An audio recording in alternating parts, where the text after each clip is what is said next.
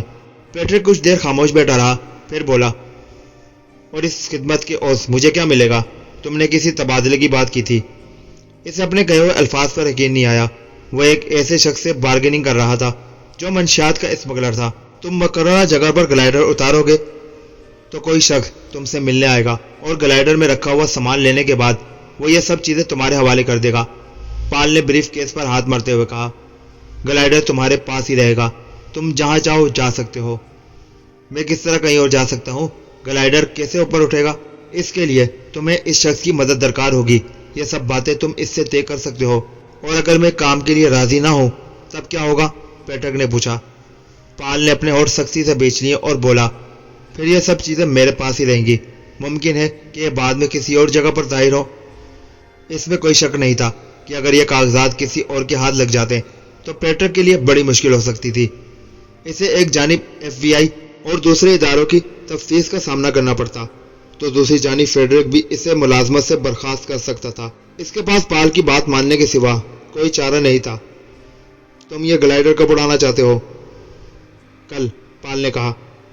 اس سے اندازہ ہو گیا کہ پال اسے بالکل بھی مہلت نہیں دینا چاہ رہا تھا اور پیٹرک بھی اچھی طرح یہ بات سمجھتا تھا کہ اب یہ کام کیے بغیر چھٹکارا ممکن نہیں۔ مجھے 11 بجے تک فضا میں جانے کی ضرورت ہوگی۔ اس کا انتظام ہو جائے گا، پال نے کہا۔ ہم کل صبح 7 بجے یہیں ملیں گے۔ اس کے بعد سیدھے گلائڈر پر جائیں گے۔ اگر تم آ گئے تو ٹھیک ہے، ورنہ… اس نے اپنی بات ادھوری چھوڑ دی اور بریف کیس پر ہاتھ مارتے ہوئے بولا، خوب ڈر کر کھانا کھاؤ اور لمبی تان کر سو جاؤ۔ صبح 7 بجے سے پہلے اٹھنا بھی ہے۔ ہاں یہ تو ہے، پیٹرک نے کہا اور اپنی طرف کے دروازے کے ہینڈل پر ہاتھ رکھ کر اسے کھولنے کی کوشش کی۔ باہر کھڑا ہوا آدمی فوراً آگے بڑھا، لیکن پال نے اشارے سے اسے منع کر دیا۔ پیٹرک کار سے باہر آ گیا۔ اس کی کمر اور ٹانگوں میں درد شروع ہو چکا تھا۔ باہر کھڑا ہوا آدمی اس کی جگہ پر بیٹھ گیا اور کار ایک تیزی کے ساتھ وہاں سے چلی گئی۔ پیٹرک کچھ دیر وہیں کھڑا رہا۔ اس کی ٹانگیں ابھی تک کانپ رہی تھی۔ اس نے سوچا کہ اسے گاڑی کا نمبر نوٹ کر لینا چاہیے، لیکن پھر خود ہی اسے اس خیال پر ہنسی آ گئی، جب تک اس کی چیزیں پال کے پاس تھی وہ اس کا کچھ نہیں بگاڑ سکتا تھا۔ پھر اسے کافی کا خیال آیا جو ابھی تک نصیب نہیں ہوئی تھی۔ کاسا کیفے وہاں سے 5 بلاک کے فاصلے پر تھا۔ وہ ان پیسوں سے کافی کے ساتھ سینڈوچ بھی لے سکتا تھا۔ پھر بھی کچھ رقم بچ جاتی۔ اگر وہ واقعی گلائڈر اڑانے جا رہا تھا تو اسے پانی کی ضرورت بھی ہوتی، جس کے لیے پیسوں کی ضرورت بھی تھی۔ دوسری صبح 6:45 بجے وہ مقررہ جگہ پر پہنچ گیا۔ اس نے نیلے رنگ کی پتلون، سفید قمیض، ہیڈ اور دھوپ کا چشمہ لگا رکھا تھا۔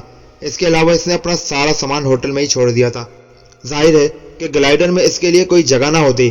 اس نے لیلا کے نام ایک خط چھوڑ دیا کہ اسے کسی ضروری کام سے جانا پڑ رہا ہے، لہذا اس کا سامان امانت کے طور پر رکھ لے، وہ بعد میں اس سے رابطہ کر لے گا۔ آسمان بالکل صاف تھا اور دور دور تک بادل نظر نہیں آ رہے تھے۔ اس نے اپنا پلاسٹک بیگ زمین پر رکھا جس میں پانی کی 4 بوتلیں اور 2 سینڈوچ رکھے ہوئے تھے۔ 6:55 پر سیاہ مرسڈیز اس کے قریب آ کر رکی۔ وہ جھکا اور پیچھے کا دروازہ کھول دیا۔ کار میں 3 افراد سوار تھے جو سامنے کی طرف دیکھ رہے تھے۔ ان میں پال نہیں تھا۔ اس نے ٹھنڈی سانس لی اور پیچھے سیٹ پر بیٹھ کر دروازہ بند کر دیا۔ 30 منٹ بعد وہ ایک لکڑی کے گیٹ سے گزرتے ہوئے ایک کچی سڑک پر آ گئے۔